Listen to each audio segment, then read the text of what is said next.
Hey guys, so I just got done watching this video, Thank You Cancer by Logan Sneed. I will leave his link in the description below so you guys can check out that video. I can relate to it so much, and if you have cancer, I encourage you to check it out. If you know someone who has cancer, watch it. Just go watch the video. It's really, really motivating, and I actually can relate to it so much. So, I actually want to talk to you guys about, the time I almost died. And this was in September of this year. So, when I was diagnosed with my sarcoma, they found a spot in my abdomen. It was right on my intestine. They thought it was inside, so I went and saw a GI clinic, and they did all the testing. No, it was on the outside. So I guess I had to see a different doctor, because it wouldn't be GI, because it's not inside of me. So, I go in for surgery, and I'm supposed to have the best doctor in the United States, and I guess that's what all hospitals say. So I'm at the Mayo Clinic, and I'm going for surgery. I'm good. It's just me and my dad. We're up there. Supposed to be quick surgery, easy surgery. He's done thousands of them. Supposed to go in there, get out, go home. Supposed to be, I think, in there for 3 days maybe. It turned into 14. So I go in for surgery, and I'm like, okay, I'm not scared. I'm ready to get it done over with, So the tumor is the size of a grape. So I go in there, they put me to sleep, and I wake up. My dad brings me my carrot and apple juice. I'm drinking that, and I'm like, oh, every breath I would take, I'm like, oh, my chest. I go, my chest hurts, every breath it would hurt real bad. And then I'm like, oh, I don't feel good. I never call the nurse, really ever. Because I'm a pretty strong person. I didn't take painkillers at all the whole time I was up there, but the first 3 days. So I push the nurse button. My dad's there, and I throw up, and it's gonna sound graphic, but I threw up blood. I go, oh, that's probably just carrot and apple juice I drank, or I had a strawberry smoothie the night before. They go, oh no, I don't think that's what it is. I throw it up again, and I throw it up again, and I'm feeling weak. I'm feeling dizzy, and my dad's freaking out, and the nurses are all freaking out, and I'm reaching out to grab my dad, and I'm losing consciousness. Pronounced that word wrong. But anyways, I'm laying back, I fall backwards, and all these doctors start rushing in, and they got blood. They're giving me blood out of nowhere, and they're like, how fast do you want me to go? How fast do you want to go? They go, squeeze it, go, go, go. And I just remember them squeezing that blood, and I could see it all coming. And I'm a germaphobe, so I'm like, oh, I don't want to look at this crap. And I pass out.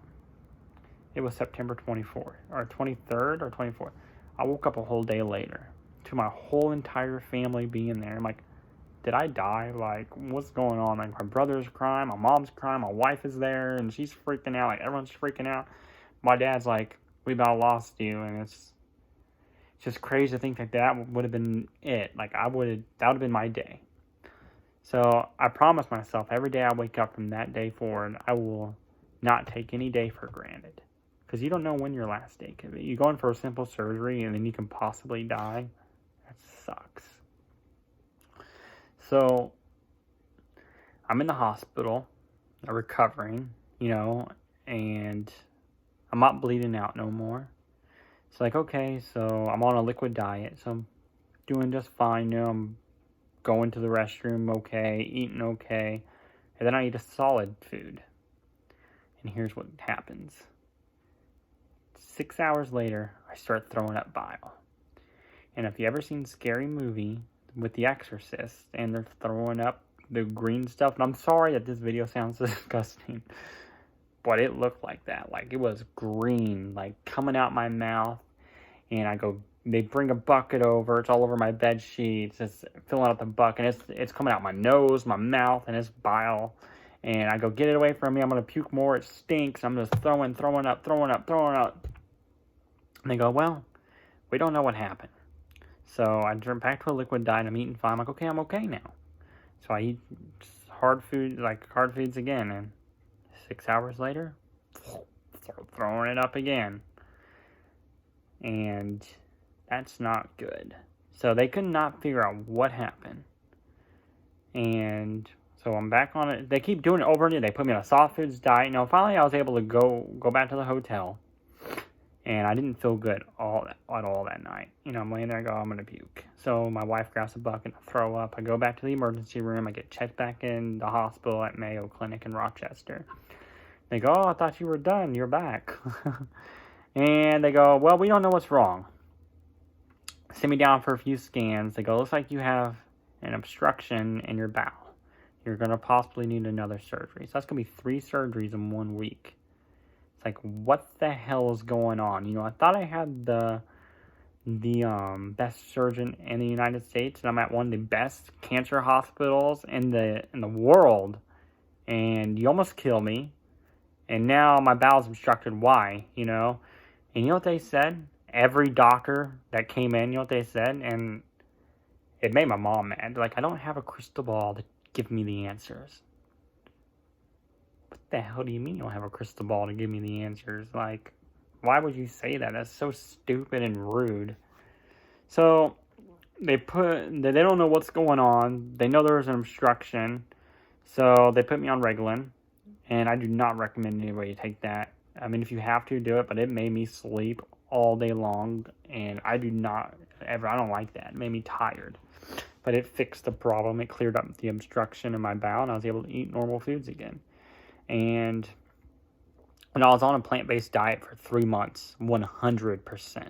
No cheating, no dairy, no meats, nothing. It was just plant-based liquids, and yeah, I was doing pretty good. And then I was eating bad foods in the hospital. You know, it's like, we go to the hospital to get better, and they're going to give us bad food. It's like, really? And they told me not to eat no vegetables. Don't eat no vegetables, because your digestive system can't process it since you had surgery. I thought that's what God intended us to eat, was vegetables and fruits. So I'm like, whatever. So I ate the bad food they had, which sucked. You know, going 3 months eating healthy, and then I ate bad for 1 day, and I felt like shit. Like, oh, it's like the food we're eating. Yeah. But yeah, that's the time I almost died. But there is a crazy experience I had that I left out. When I passed out, when I was throwing up the blood, I passed out. I woke up in a white room, and I don't want you guys thinking I'm crazy, because I thought I was crazy, but this is so crazy to me. I woke up in a white room. I see my dad to my left. I see doctors to my right, and they're walking back and forth. And I'm like, Dad, what is taking so long, you know? Like, I thought I was dying. I go, what's taking so long? In a calm voice, they said, it'll be okay, Aaron, just wait. You'll be okay, just wait, give it a minute.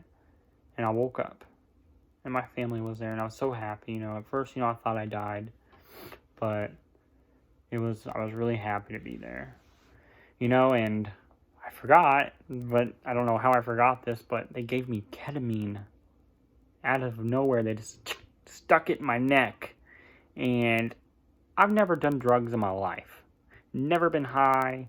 I don't drink, don't do any of that bad stuff, and they hit me with ketamine, and I felt like I had left my body, okay, guys? And I'm going through a tunnel, and I go, stop, you're killing me. And she took it out, she stopped, put an IV in there, and I heard buzzing, like, it was like, bzzz, and I'm going through a tunnel, like, okay, like, what the hell is going on? Like, that scared the hell out of me. If you look it up, it's called the trip down the K-hole. It sounds funny, and it's pretty wicked. I would never do it again. And I can't believe people break in veterinarians' offices and steal that shit. They're pretty wacko to want to take a trip down the K-hole, because I will never take a trip down the K-hole ever again. But I hope you guys enjoyed that little story. It was not fun for me, but it was an experience, and I'll see you guys tomorrow.